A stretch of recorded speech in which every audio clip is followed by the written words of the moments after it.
সোহিনী রণজয় বচসা তুঙ্গে, প্রাক্তনকে আইনি নোটিশ পাঠালেন নায়িকা।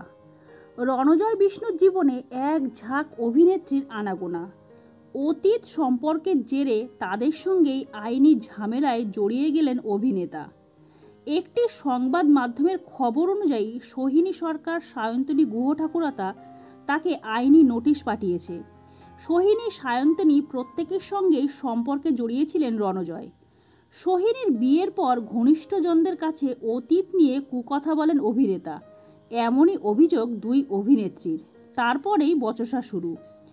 অভিনেত্রীদের দোষারোপ, অভিনেতা তাদের প্রত্যেককে সিঁড়ি হিসাবে ব্যবহার করেছেন, যথেচ্ছ আর্থিক সহায়তাও নিয়েছেন, যদিও এই অভিযোগ মানতে নারাজ রণজয়। সেই সময় একাধিক সাক্ষাৎকারে রণজয় জানান তিনি এবং তার পরিবার এই ধরনের কুৎসা শুনতে শুনতে মানসিক দিক থেকে আহত। আগামী দিনে প্রয়োজন হলে আইনি পথে জবাব দেবেন তিনি। খবর এরপরই নাকি সোহিনী প্রথম নোটিশ পাঠান অভিনেতাকে, তারপর সায়ন্তনী। সবিস্তার জানতে সংবাদ মাধ্যমের তরফ থেকে যোগাযোগ করা হয়েছিল দুই অভিনেত্রীর সঙ্গে, কিন্তু তারা এই বিষয়ে কথা বলতে চাননি। সংবাদ মাধ্যমের সঙ্গে কথা বলেননি রণজয়ও। তার কথায়, আমি এই বিষয় নিয়ে একটি কথাও বলবো না। এদিকে আরও জানা গিয়েছে, এক সপ্তাহ আগেই রণজয় নোটিশ পেয়েছেন।